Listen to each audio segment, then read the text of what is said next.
Et voilà, l'effort de guerre est demandé et déclaré. Ton épargne doit être mise à contribution. Imagine-toi, un matin, tu te réveilles, tu ne peux plus retirer d'argent. Ton livret. Eh ben, si je te disais que ce scénario est déjà arrivé en Europe en 2013 à Chypre. Dans cette vidéo aussi, je t'explique ce que j'ai mis en œuvre pour éviter ce cas de figure en imaginant que ça arrive. N'oublie pas à t'abonner, à liker, à laisser un commentaire et je te présente maintenant mes solutions.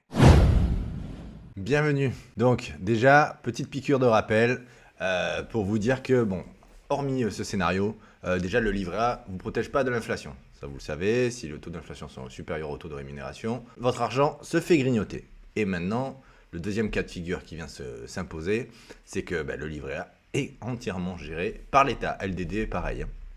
Donc tous ces livrets, en fait, donc maintenant ont un risque beaucoup plus important de pouvoir être gelés par l'État puisque c'est eux qui détiennent les fonds. Donc aussi, pour en revenir donc à ma stratégie concrète anti-crise, je vous mettrai un petit lien sur les raisons en fait qui font que je ai le livret A. Vous aurez le petit lien qui me renverra vers la vidéo. Mais maintenant, rentrons dans le vif du sujet.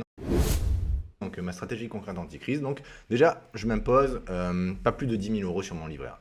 LDD, compte jeune, enfin tous ces comptes en fait rémunérés, enfin faiblement rémunérés d'ailleurs, et qui en fait pas plus de 10 000 €. Pourquoi? Alors, voyons ça ensemble. Pourquoi cette limite? Déjà, le risque de blocage ou de ponction en cas de crise.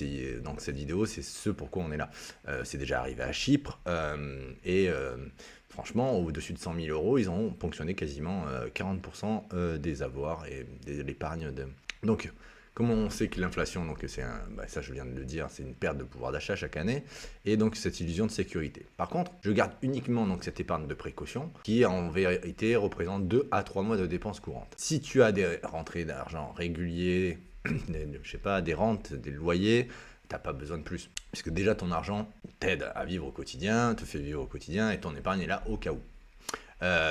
Donc effectivement, ça doit répondre qu'à un imprévu, genre compléter un mois difficile pour une ouverture, des urgences médicales, je sais pas, niveau dentiste, si vous êtes mal couvert, ainsi de suite, des dépannages et pour une voiture, bon, on est tous sujets à ce genre de choses, et l'achat d'un billet d'avion, parce que des fois il faut du cash rapidement, et pour l'achat d'un billet d'avion pour les vacances, ça peut dépanner. Après, une fois qu'on a vu donc que de ne pas laisser plus de 10 000 € sur tous ces livrets, quelle solution moi, en l'occurrence, des brokers à l'étranger hors zone UO, hors zone Europe. Voilà, c'est pourquoi. Alors pourquoi investir hors zone Europe? Pour moi, c'est échapper à un gel potentiel des avoirs en France et en Europe. Voilà, tout simplement. C'est pour pas avoir tous les œufs dans ce même panier. C'est se protéger aussi d'une contribution forcée de guerre. Comme ça, au moins, on a le choix à la hauteur de combien on veut contribuer. Déjà qu'on contribue par nos impôts, il faudra peut-être qu'on contribue par notre épargne. Au moins, on aura le choix de choisir si on veut continuer à contribuer par notre épargne. Ça ne sera pas imposé par un modèle soviétique. Et garder un accès international à son patrimoine, qui est quand même, où que tu ailles, tu n'es pas que d'un seul pays. Si tu répartis tes œufs dans plusieurs paniers, dans plusieurs diversifications juridiques et géographiques. Et ça, vraiment, ça a ce pesant en d'or parce que ça s'est déjà vu dans l'histoire que les États peuvent réquisitionner vos biens. Donc, on n'espère pas en arriver là, mais lorsqu'on entend des discours un petit peu de contribution de guerre, il y a quelques années, je pensais que c'était impossible. Je ne sais pas si vous pensiez que c'était possible il y a quelques années. Mettez-le moi en commentaire. Mettez-moi si vous pensez que c'était possible ou pas possible. Mettez possible, pas possible. Mais moi, personnellement, naïvement peut-être, je pensais que ne jamais entendre ce genre de choses. Et on est rentré en guerre contre un virus. Maintenant, on est en guerre contre bientôt, j'espère pas, la Russie. Enfin bon, ça paraît irréel. Donc, on est là pour une approche sérieuse, donc pour se protéger au cas où. Et donc, les brokers sérieux, qui sont vraiment... faites vos propres recherches, hein. Ce n'est pas des conseils en investissement, vous le savez. Je partage ma vision, à vous de la challenger. Et donc, Interactive Broker est un très gros broker en ligne, très important. C'est un courtier américain solide et reconnu. Et en plus, il offre un taux attractif de rémunération du cash en US dollars. Donc pour moi, ce broker-là fait partie du top classement. Il y en a d'autres, faites vos recherches, mais celui-ci, vraiment, il est au top. Et après, un autre, c'est Swissquote. Swissquote, qui est chez vos voisins suisses. Attention à la subtilité, si jamais vous vouliez ouvrir un compte Swissquote, n'allez pas sur le Swissquote luxembourgeois qui vous renvoie sur la gouvernance européenne. Allez sur le Swissquote, vérifiez bien que vous êtes sur .ch qui vous fait ouvrir un compte en Suisse et non pas un compte au Luxembourg. Puisque la vidéo, en l'occurrence, c'est pour pas rester en Europe. Donc, faites bien ce genre de subtilité. Et si une banque a une plateforme d'investissement suisse, voilà, tout simplement, elle est stable, elle est réputée. L'avantage, c'est qu'on a accès à plusieurs devises, notamment le franc suisse, et son interface est adaptée et en français.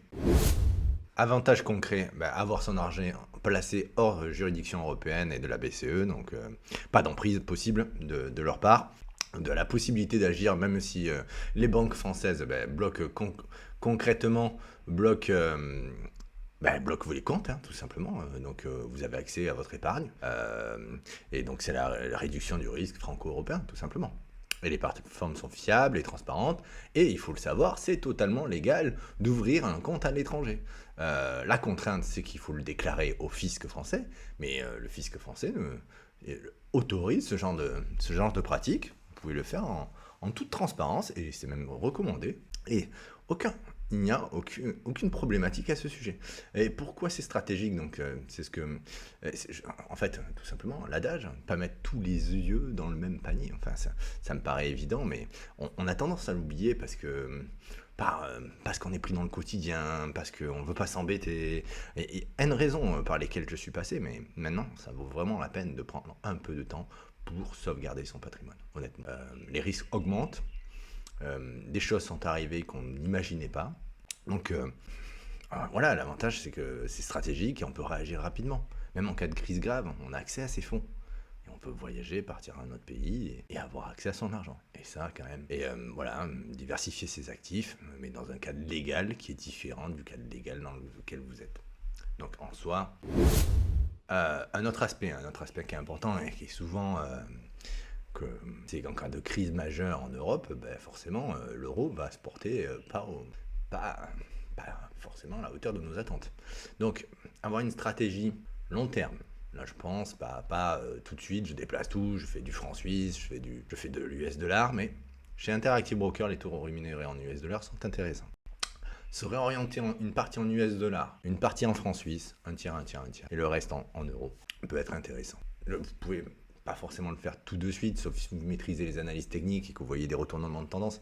Mais sinon, la méthode la plus sécuritaire, c'est d'investir une somme régulièrement chaque mois. Et ça s'appelle le dollar cost averaging. J'ai fait un article sur le sujet sur mon blog. Je vous laisse aller vérifier, je le mettrai en lien dans le commentaire. Et c'est pour moi la meilleure approche lorsqu'on ne sait pas lire les signaux techniques et que l'on ne veut pas trader, au moins pas de prise de tête.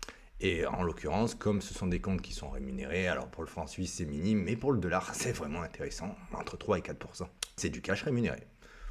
La contrepartie à ça, c'est que l'État vous prendra 30% de cette rémunération qu'il faudra déclarer. Mais en soi, déjà, vous protégez votre épargne. Après, une des solutions que je préférais une fois sorti du Covid, c'est la détention d'or, la diversification d'or, physique, ETF, des solutions numériques. Ça, actuellement, au cours de l'or, les cycles de l'or sont longs, donc on peut continuer à croître, mais on est dans les plus hauts. Donc à ce moment-là, pareil, on en revient à une stratégie de diversification. L'or, à mon sens, est vraiment un acteur majoritaire de protection. Donc, ne pas en avoir, déjà à mon sens, il y a un hic. Après, moi je détaille ça dans mon livre, un livret que j'ai fait creuser où il y a 7 ans d'expérience. Honnêtement, vous inscrivez à ma newsletter, vous recevrez le livret. Vous n'êtes pas tenu de rester à ma newsletter si après vous n'y trouvez pas votre intérêt. Vous pouvez vous désinscrire à tout moment. Mais ce livre, honnêtement, je l'ai bien structuré. Il a environ une 20aine de pages. C'est un peu long à étudier. Il a son pesant en or. Et à mon sens, moi, il m'a permis de vraiment protéger depuis le Covid une partie de mon patrimoine. Voilà, et de le faire croître même. La dernière, c'est une petite dose de Bitcoin. Et oui, parce que le Bitcoin n'est pas détenu par des États.